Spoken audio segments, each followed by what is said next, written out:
Hello and welcome to achiever साइब dear learners of IGNOU MS psychology MPC 002 की classes चल रही हैं। आपके एमएस साइकोलॉजी फर्स्ट ईयर के सेकंड पेपर की हम अभी क्लासेस रन कर रहे हैं, जिसमें हम सेकंड टॉपिक पर हैं या सेकंड वीडियो कह सकते हैं बेसिकली से, जिसमें हम यूनिट 1 के रिमेनिंग पोर्शन को आज कवर करेंगे। प्रीवियस वीडियो तो आप डेफिनेटली देख कर आए होंगे। एमपीसी 002 का फर्स्ट वीडियो था, काफी इंट्रोडक्टरी था, मैंने काफी कुछ बताया था, पेपर के बारे में बताया है, यूनिट के बारे में भी बताया था। तो आज उसी के आगे हम बढ़ रहे हैं और स्टेजेस ऑफ डेवलपमेंट से स्टार्ट करेंगे। सो फार हमने डेवलपमेंट को अंडरस्टैंड किया है, ग्रोथ को एज उसका एक इंटीग्रल पार्ट होती है ये समझा है, और लाइफ स्पेन डेवलपमेंट के बारे में काफी जिक्र किया था। आज के वीडियो में भी वही चीज कंटिन्यूएशन में रहेंगी, मतलब एक ग्राउंड्स हैं जिनको आपको समझना है। मैंने आपको ये भी बताया था जो यूनिट 1 है वो पूरे ही आपके सिलेबस का ग्राउंड है, मतलब हम डिफरेंट स्टेजेस में, लाइफ स्टेजेस में डेवलपमेंट कैसे होता है ये समझेंगे, लेकिन उसके लिए डेवलपमेंट और उससे रिलेटेड जितने भी टर्म्स हैं उन सभी को इस यूनिट में हम पढ़ रहे हैं। तो अब बिना किसी डिले के आज के वीडियो को हम बिगिन करते हैं। आप देख सकते हैं स्टेजेस ऑफ डेवलपमेंट का ये टॉपिक है, छोटी सी बात है ये। एज ऑफ नाउ इसमें ऐसे कोई क्वेश्चन नहीं बनेगा, लेकिन ये जानना है आप हमें कि कौन कौन सी स्टेजेस को हम डेवलपमेंट की स्टेजेस में रखते हैं। हमें ये पता है कि जब बच्चा छोटा होता है, चाइल्डहुड की अगर हम उसकी बात करें तो वहां से डेवलपमेंट काफी स्ट्रांग होता है, काफी फास्ट होता है, लेकिन उससे भी पहले यानी प्रीनेटल की भी एक स्टेज होती है जिसमें बच्चे के डेवलपमेंट को नोटिस किया जाता है। फिर धीरे धीरे ये जो डेवलपमेंट की फेजेस हैं उसका जो हम उसको बढ़ते हुए देखते हैं, उसको ग्रो करते हुए देखते हैं, वो फेजेस आगे बढ़ती जाती हैं टाइम के साथ साथ। और इसमें हमें बस यही देखना है कि जो मेजर डेवलपमेंटल पीरियड्स हैं किसी भी ह्यूमन के, वो इसमें काउंट होते हैं। चाइल्डहुड एंड एडोलेसेंस, जिसमें बर्थ से लेके 20 एज तक के ट्रांजिशन फेज को लिया जाता है। बिगिनिंग में हम देखते हैं जो बच्चा होता है वो दुनिया में आने से पहले भी ऑफ कोर्स, और कंसेप्शन के बाद भी, और दुनिया में आने के बाद भी चाइल्डहुड का जो उसका फेज होता है, एडोलेसेंट का होता है, उसको एक साथ लिया गया है। अर्ली एडल्टहुड ये 17 ईयर्स से लेके लगभग 45 ईयर्स तक होता है। मिडिल अडल्टहुड 40 से 65 एजेस में होता है। लेट अडल्टहुड 60 ईयर्स के बाद होता है। लेकिन जब हम पढ़ेंगे ना तो यहाँ पर भी हम बहुत सारे पार्ट्स में ब्रेक होते हुए देखेंगे, हर जगह पर हम ऐसा देखेंगे। ये तो एक जनरल व्यू है। एक चीज और बता दूं, अलग अलग साइकोलॉजिस्ट डेवलपमेंट फेजेस को ब्रेक कर करके अलग अलग एजेस के हिसाब से लेते हैं। मतलब हम अगर ये कहें कि 13 से लेके 19 तक एडोलेसेंस होता है, तो इसमें भी हमें चेंजेस देखने को मिल जाएंगे, अपर लिमिट में और लोअर लिमिट में। यानी कि 13 जो है वो 12-11 भी हो सकता है किसी साइकोलॉजिस्ट के हिसाब से, और 19 जो है वो 20-21 भी हो सकता है, 18 तक भी हो सकता है। तो ये चेंजेस डिफरेंट साइकोलॉजिस्ट अपने हिसाब से देते हैं। आप अगर एग्जामिनेशन में ऐसा कहीं मेंशन करेंगे तो एक उसको उसके आसपास का फेज आप लिख सकते हैं, कहीं भी इस बात के मार्क्स नहीं कट होते हैं। डोमेन्स ऑफ ह्यूमन डेवलपमेंट, कौन कौन से डोमेन्स हैं पढ़ेंगे इसको फटाफट से। The domains of development are categories used by scientist, मतलब हम ये जानने की कोशिश करते हैं कि डेवलपमेंट कौन कौन सी एरियाज में होता है, उसी को डोमेन्स कहते हैं। कि क्या कॉग्निटिव एरियाज में होता है डेवलपमेंट, या हम फिजिकल डेवलपमेंट होते देखते हैं, या इमोशनल डेवलपमेंट होते देखते हैं। तो बहुत सारे डोमेन्स हैं जिनको हम पढ़ते हैं, आप इस बुक में भी हम पढ़ेंगे। The categories include physical, cognitive and social domains which all characterize human development. इसके अलावा भी बहुत होते हैं, ब्रेक हो जाते हैं। जैसे साइकोलॉजिकल डेवलपमेंट और सोशल डेवलपमेंट को जहां जोड़ दिया जाता है वो साइको सोशल डेवलपमेंट हो जाता है। इसी तरीके से फिजिकल वाले में से अगर हम केवल सेक्सुअल डेवलपमेंट की बात करें और उसको साइकोलॉजिकली ऐड करते हैं तो वो साइको सोशल डेवलपमेंट हो जाता है। तो इसी तरीके से डेवलपमेंट की डिफरेंट ब्रांचेस भी आपस में मिलकर एक न्यू ब्रांच जो है वो बना लेती हैं। फिजिकल डोमेन में हम क्या देखेंगे कि ह्यूमन ग्रो कैसे होते हैं, कैसे फिजिकली चेंज होते हैं, जो भी डेवलपमेंट की स्टेजेस होती हैं उनमें कैसे बच्चों में या फिर एडोलेसेंट में कैसे बॉडी में चेंजेस आते हैं, राइट। वो सब हम आगे डिटेल में पढ़ेंगे, जस्ट एक ओवरव्यू है तो यहाँ इसलिए इतना हम रुक नहीं रहे हैं, क्योंकि इन बातों को हमें बहुत बारीक बारीक करके पढ़ना है, पूरी यूनिट के फॉर्म में पढ़ना है। तो इसीलिए यहाँ पे ज्यादा एक बस एक इंट्रोडक्शन ही मोर देन इनफ है। उसके बाद psychological domain focuses on adjustment of the individual to the environment. Adjustment is the process which is essential for survival of the organism. The child has to learn to suck, ingest food, eliminate, breathe on own, eliminate on own, etc. Which activities were taken care of when the child was still within the mother's womb. Adjustment के अलावा भी बहुत सारी चीजें होती हैं जो बच्चा जो है वो दुनिया में आने के बाद बहुत सारी चीजों में सीखता है, जैसे लर्निंग भी उसका एक पार्ट होती है, लर्निंग के थ्रू भी डेवलपमेंट होता है। और मैल एडजस्टमेंट भी एक टर्म होती है। मैल एडजस्टमेंट का मतलब होता है कि कोई भी पर्सन या कोई भी बच्चा जब किसी इन्वायरमेंट में अपने आप को एडजस्ट नहीं कर पाता है तो उसको मैल एडजस्टमेंट कहते हैं। सिंपल है, एडजस्टमेंट का ऑपोजिट है ये। कॉग्निटिव डोमेन्स में हम क्या देखते हैं, लर्निंग, अटेंशन, परसेप्शन, मेमोरी, इन चीजों पे फोकस होता है कि कैसे इन चीजों की वजह से पर्सन का जो है वो डेवलपमेंट हो रहा है, राइट। तो कॉग्निटिव में ये सब चीजें आ जाती हैं। सोशल डोमेन में हम ये देखते हैं कि कोई भी पर्सन अपने एनवायरनमेंट के साथ कैसे एडजस्ट कर रहा है या बहुत सारी चीजों को सीख कैसे रहा है, एक सोशल एनिमल कैसे बन रहा है, इन सब चीजों को देखते हैं। तो ये सारी बातें एक ग्राउंड की तरह थी जो आपने समझ ली। ये एक टॉपिक है characteristics of life span development. काफी इंपॉर्टेंट टॉपिक है, सेक्शन बी में कई बार ये पूछा गया है। और डेवलपमेंट की कैरेक्टरिस्टिक्स आपको इसलिए भी पता होनी चाहिए क्योंकि आपको एक ग्राउंड क्रिएट करती हैं जब आप कभी डेवलपमेंट से रिलेट करके कोई आंसर लिखते हैं। जैसे एग्जाम में कई बार क्या होता है 3+7 4+6 करके क्वेश्चन को ब्रेक कर दिया जाता है, तो उसमें जो 3 या 4 वाला पार्ट होता है उसमें ये टॉपिक पूछा जा सकता है, तो वहां पे आपको इसे पढ़ना होगा। जब हम डेवलपमेंट की कैरेक्टरिस्टिक्स की बात करते हैं तो आपको याद होगा प्रीवियस वीडियोस में मैंने कहीं कहीं पे मार्क किया था, चीजों को हाईलाइट किया था, वहां पे भी मैंने बात की थी, लेकिन अब और भी ज्यादा डिटेल में यहाँ पे हम बात करेंगे। तो यहाँ से मेजरली आपको पढ़ना है, वो एक ओवरव्यू था, उसको भी आप अपने नोटिस में रखेंगे ऑफकोर्स, लेकिन वो एक ओवरव्यू था। तो हम characteristics of life span development पर आ जाते हैं, जिसमें हम टॉपिक की बात करेंगे। The life span perspective argues that significant modifications takes place throughout development. It consists of development of humans in multidimensional, multidirectional, plastic, multidisciplinary and contextual factor. ये जो टॉपिक्स आपको दिख रहे हैं ना, ये कैरेक्टरिस्टिक्स हैं, और इन टर्मिनोलॉजीज को आपको ध्यान रखना है, इन्हीं से कैरेक्टरिस्टिक्स बनेंगी। अभी कैसे बनेंगे अभी देखते हैं। The development involve 3 factors, growth, maintenance and regulation. 3 factor से मिलके जो है वो डेवलपमेंट बनता भी है, या कह सकते हैं साथ साथ चलता है इनके, ग्रोथ, मेंटेनेंस और रेगुलेशन। ग्रोथ को तो आप पहले ही समझ के आ चुके हैं, वैसे आपको पता ही है, लेकिन मेंटेनेंस और रेगुलेशन कैसे होता है? मेंटेनेंस का मतलब होता है कि जब डेवलपमेंट हो रहा होता है तो चीजें मेंटेन चलती हैं, उसका नाम ही डेवलपमेंट है कि चीजों का मेंटेन होना, ब्रेकेज होना या डिके होना नहीं होता है, मेंटेनेंस चलता रहता है कि अगर कोई चीज कहीं पर डाउन भी जा रही है तो फिर वो वापस से बाउंस बैक करेगी। रेगुलेशन का मतलब होता है रेगुलर पीरियड ऑफ टाइम में हम वो चीजों को होते हुए देखते हैं, तो रेगुलेशन उससे कनेक्ट हो जाता है। तो changes that occur are interpreted in terms of the requirements of the culture and context of the occurrences. According to Paul Bultes, humans have the capacity, plasticity, and the ability for positive change to the environmental demands that are being made on the individual constantly. Paul Baltes इनका जो नाम है, ये काफी नाम लिया जाता है क्योंकि इन्होंने भी डेवलपमेंट की फील्ड में काफी वर्क किया है। तो ये मानते हैं कि कोई भी पर्सन हो, कोई भी ह्यूमन बीइंग हो, वो बहुत हद तक अपने एनवायरमेंटल डिमांड्स के हिसाब से अपने आप को एडजस्ट भी कर सकता है, और उसका जो डेवलपमेंट है उस तरह से होता भी है। Individual learn ways and means to compensate and overcome difficulties throughout the life.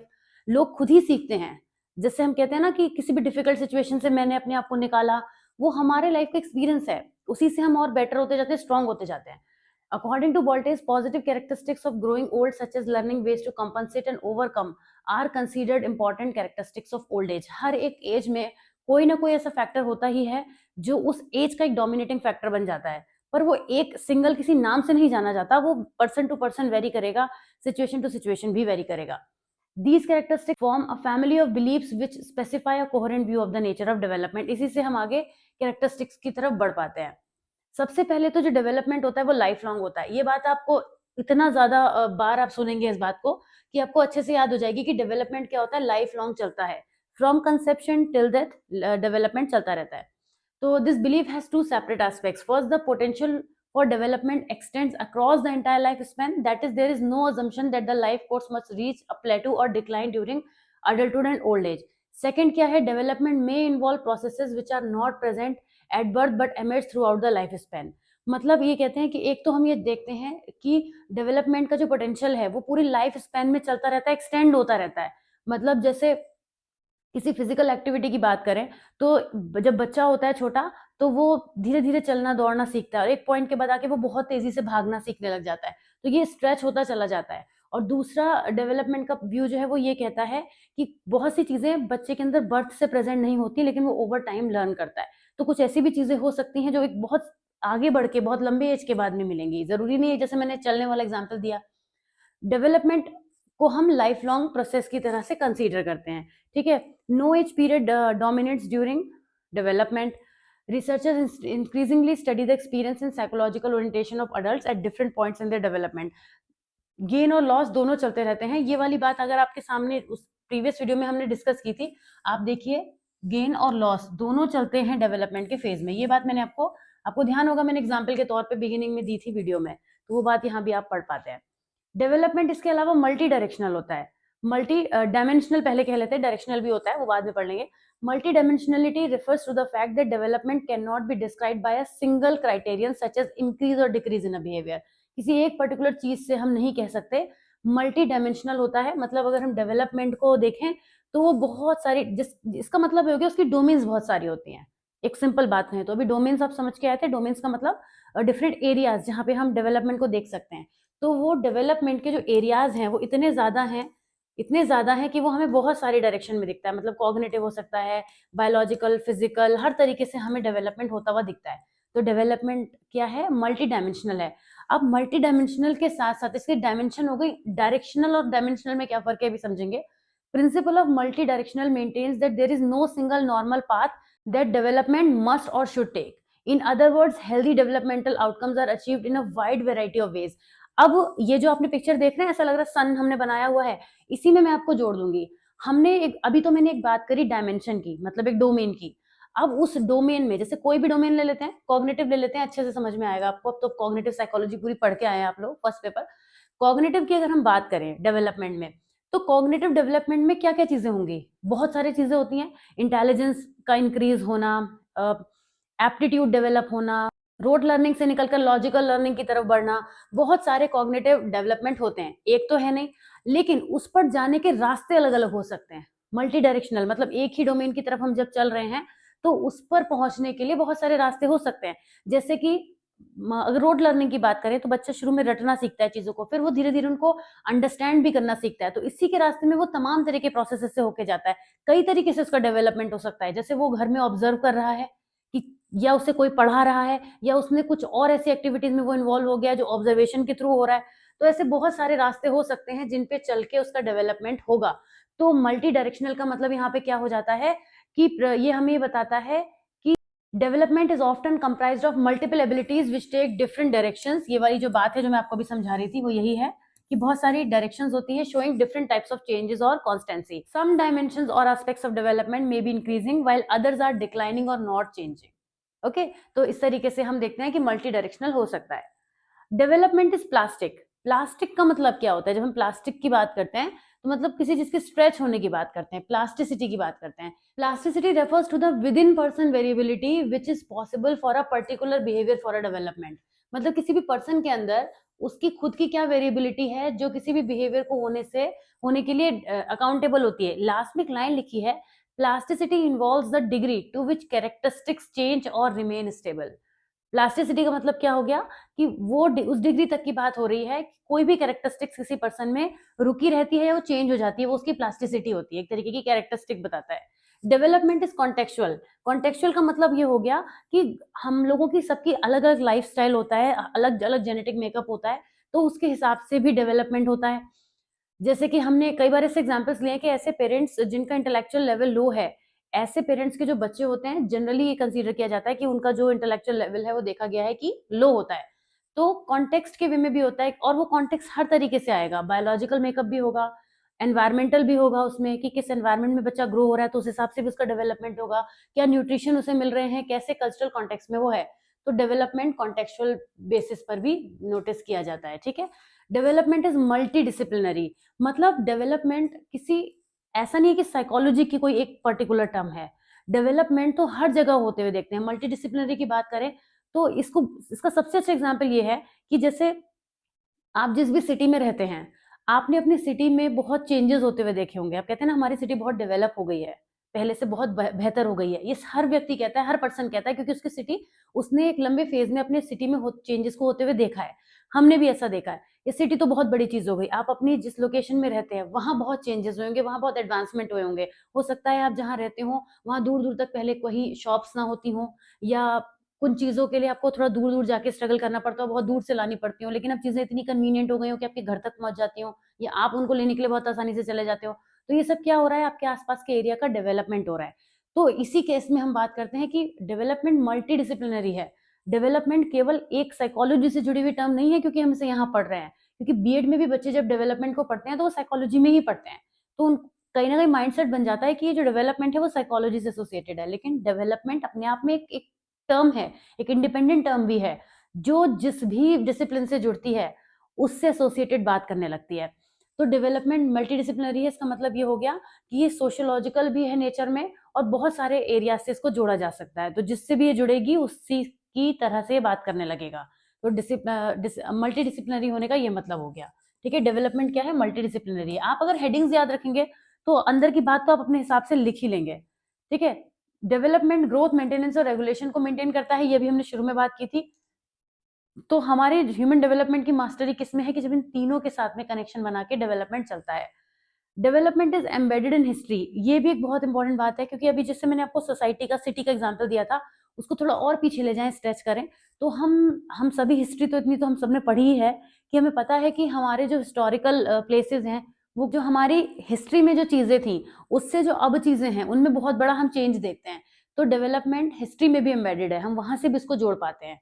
Normative age graded influences, biological and environmental influences that are similar for individuals in a particular age group also influence development. इस बात से भी फर्क पड़ता है कि जैसे हम ये मानते हैं कि चाइल्डहुड के बाद हम प्यूबर्टी को होते हुए देखते हैं, तो उसी तरीके से बायोलॉजिकल और एनवायरमेंटल इन्फ्लुएंसेस, ऐसे कोई भी इन्फ्लुएंसेस जो किसी भी एज ग्रुप में हमें देखने ही होते हैं, जैसे लगभग 2 साल के पास आते आते बच्चा जो है वो चलने लगता है, तो ये माना जाता है कि 2 साल का बच्चा चलने लगता है ना। तो इस तरीके की जो एज ग्रेडेड इन्फ्लुएंसेस हैं वो नॉर्म्स की तरह काम करते हैं। उसके बाद और भी हमारे पास 2 पॉइंट्स आगे, नॉर्मेटिव हिस्ट्री ग्रेडेड इन्फ्लुएंसेस भी हैं, कि ऐसा हिस्ट्री ग्रेडेड का मतलब ये हो गया कि अगर ऐसा कभी होता है कि किसी एरिया में कोई ऐसा कोई ट्रॉमेटिक इवेंट या डिजास्टर कुछ हो जाता है, तो वहां पे आने वाली जनरेशन के अंदर उस टाइप की हिस्ट्री देखने को मिलती है। उस लोकेशन में अगर कुछ बच्चों का बर्थ होता है फ्यूचर में, तो वहां पर हम देखते हैं कि उन बच्चों के अंदर उस ट्रॉमा का जो उनकी मदर ने या फादर ने एक्सपीरियंस किया था, फैमिली ने एक्सपीरियंस किया था, वो एज अ फैमिली हिस्ट्री हमें देखने को मिलती है। नॉन नॉर्मेटिव इवेंट्स का मतलब ये हो गया unusual occurrences that have a major impact on individual's life. The occurrence, the pattern, the sequence of these events are not applicable to most individuals. आते हैं फैक्ट्स की तरफ में। अब डेवलपमेंट से रिलेटेड कुछ फैक्ट्स हैं, वो फैक्ट्स भी एक तरीके से इसकी कैरेक्टरिस्टिक्स ही हैं, लेकिन हम उनको फैक्ट्स का नाम देते हैं क्योंकि फैक्ट जब होती है कोई चीज तो मतलब फिर वो श्योर शॉर्ट होती है, उसमें चेंजेस नहीं हो सकते, है ना। तो डेवलपमेंट, चाइल्ड डेवलपमेंट में सबसे ज्यादा क्रिटिकल पीरियड देखने को हमें मिलता है। Some significant facts must be taken into consideration to understand the pattern of development. Each of these has important implication and it's explained as follows. Early foundations are critical. जो भी development के early foundations हैं, यानी बिल्कुल beginning के phase, बच्चे के इस दुनिया में आने के बाद, वो बहुत क्रिटिकल होते हैं। उन फेजेस में, उस टाइम फेज में बच्चे की बहुत केयर भी की जाती है और पूरी कोशिश की जाती है कि जो बच्चा है वो सही तरीके से, उस टाइम पर एक्चुअली ग्रोथ पे ज्यादा वर्क किया जाता है, लेकिन डेवलपमेंट पे भी साइमल्टेनियसली हो रहा होता है, क्योंकि मैंने आपको बताया ग्रोथ भी डेवलपमेंट का पार्ट है। इसका एग्जाम्पल देखेंगे, जैसे एक छोटा बच्चा जब होता है दुनिया में आने के बाद, तो आपने देखा होगा हर हर घर में अपनी चीज देखी होगी, उस बच्चे की बहुत ज़्यादा मालिश की जाती है, हाथ पैर पकड़ के, और उसको बहुत अच्छे से किया जाता है। अगर घर में कोई नहीं कर पाता है तो हम किसी मसाज वाले को घर पे बुलाते हैं, और उस बच्चे की बहुत अच्छे तरीके से कोशिश की जाती है कि उसकी जो बॉडी है वो उसमें बॉडी में जो भी फ्लो आना चाहिए वो सारी चीज़ों का ध्यान रखा जाता है। तो अर्ली फाउंडेशंस बहुत क्रिटिकल होते हैं, उसमें हम डेवलपमेंट में बहुत ज़्यादा ध्यान देते हैं। Role of maturation and learning in development. Maturation and learning play a significant role in the development. Maturation is unfolding individuals' inherent traits. Learning is development that occurs from experience and efforts on the individual's part. ये जो maturation का process होता है वो तो time लेता है थोड़ा, लेकिन लर्निंग के लिए हम भी रिस्पॉन्सिबल होते हैं। बच्चे को ऐसी चीजें लर्न कराना मतलब उसकी लर्निंग पे ध्यान देना, क्योंकि लर्निंग से डेवलपमेंट होता है। कहते हैं ना कि बच्चा जैसी लर्निंग करके आएगा वैसे उसका मॉरल डेवलपमेंट होगा, जैसे वो सीखेगा दुनिया में वैसी चीजों को सीखेगा। तो उसी वजह से मैच्योरेशन और लर्निंग का भी रोल जो है वो बहुत ही पावरफुल होता है। Development follows a definite and predictable pattern. Development के बारे में फैक्ट है कि हम अज्यूम कर सकते हैं कि इसके बाद ऐसा होगा। ये इसलिए है क्योंकि हम वो चीजें लगातार सालों से देखते आ रहे हैं, दूसरों में देखते आ रहे हैं, खुद में भी हमने वो चेंजेस नोटिस किए हैं, तो हमें पता होता है कि अब इस फेज में आके ऐसा होगा। किसी भी बच्चे के लिए हम ऐसा बता सकते हैं। All individuals are different, of course development का पैटर्न भले ही सेम है, लेकिन हर इंडिविजुअल का डिफरेंट होता अलग अलग तरीके से है उस इंडिविजुअल के लिए। तो हर इंडिविजुअल इस तरीके से डिफरेंट हो जाता है।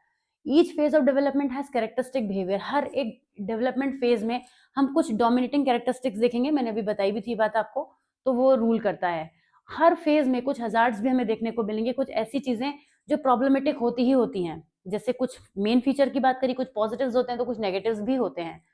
डेवलपमेंट के डिफरेंट फेजेस में हम वैसे ज्यादातर मैच्योरेशन और एनवायरमेंटल एक्सपीरियंसेस को नोटिस करते हैं, लेकिन स्टिमुलेशन की हेल्प से भी डेवलपमेंट को हम चेंज होते हुए देखते हैं, अपने पैटर्न पे आते हुए देखते हैं। कल्चरल चेंजेस भी होते हैं, कल्चरल चेंजेस भी डेवलपमेंट को अफेक्ट करते हैं। अगर आप एक लोकेशन से हटके बिल्कुल ही डिफरेंट लोकेशन में चले जाएं तो बच्चे की लैंग्वेज में आपको डेवलपमेंट में चेंज होते हुए नजर आने लग जाएगा, तो कल्चर का भी फर्क पड़ता है। हर स्टेज में सोशल एक्सपेक्टेशंस होती हैं, चाहे वो बच्चा हो, चाहे अडल्ट हो, चाहे वो ओल्ड एज में आ जाए, उनसे कोई ना कोई सोशल एक्सपेक्टेशन रहती ही रहती है। ट्रेडिशनल बिलीफ भी साथ चलते हैं, उन्हें भी कोई बदल नहीं सकता। आ जाते हैं रिसर्च मेथड्स की तरफ जो लाइफ स्पेन डेवलपमेंट में यूज होते हैं। वैसे तो रिसर्च मेथड्स जो होते हैं काफी हद तक हम देखते हैं कॉमन हो जाते हैं, लेकिन लाइफ स्पेन डेवलपमेंट में हम किन किन चीजों को पढ़ते हैं। सबसे पहले आ जाता है longitudinal method for the study of developmental changes in some group और इंडिविजुअल। एक पीरियड के अंदर जब हम देखते हैं ये मेथड काफी यूजफुल होता है। इस मेथड के बारे में और डिटेल में हम आगे पढ़ेंगे। The same individual is tested at different age group, जैसे कि बच्चों की केस स्टडी पढ़ते हैं हम क्लासरूम बिहेवियर में, तो वो लॉन्गिट्यूडनल मेथड में आता है। Okay, cross section method, this method studies the developmental changes by testing individuals of different ages at the same time only once. This method helps to get the norms or standards of typical pattern of development. जब हम यहाँ पे क्या करते हैं कि different ages के individuals को एक ही टाइम फ्रेम में ले लेते हैं तो क्रॉस सेक्शन कहलाता है वो।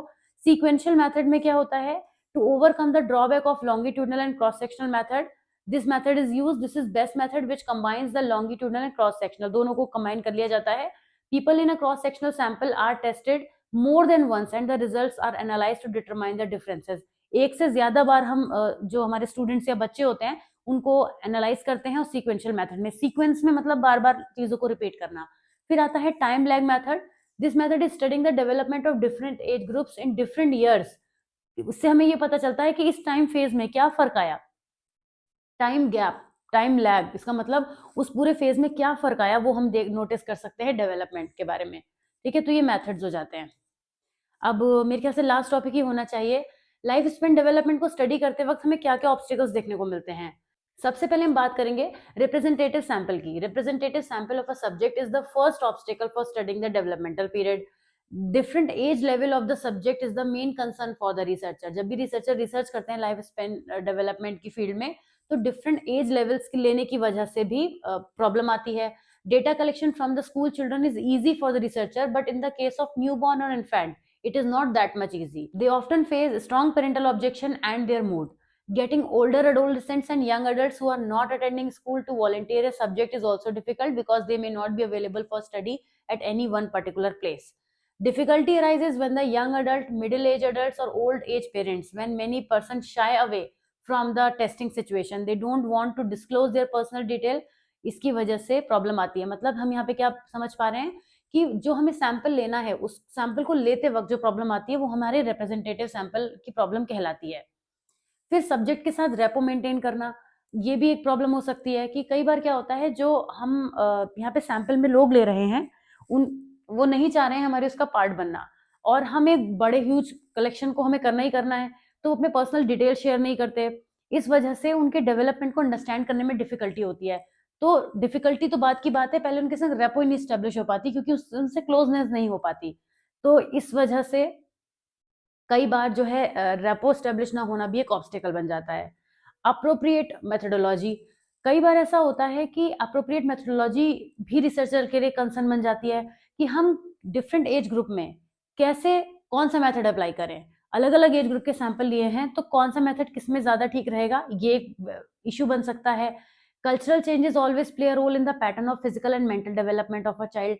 These changes affect values of the subject. अगर अलग अलग कल्चर के लोग हैं तो वो किसी एक बात पर नहीं आएंगे, वो अलग अलग तरीके से ओपिनियन देंगे, तो यहाँ पे डेवलपमेंट को स्टडी करने में डिफिकल्टी हो सकती है।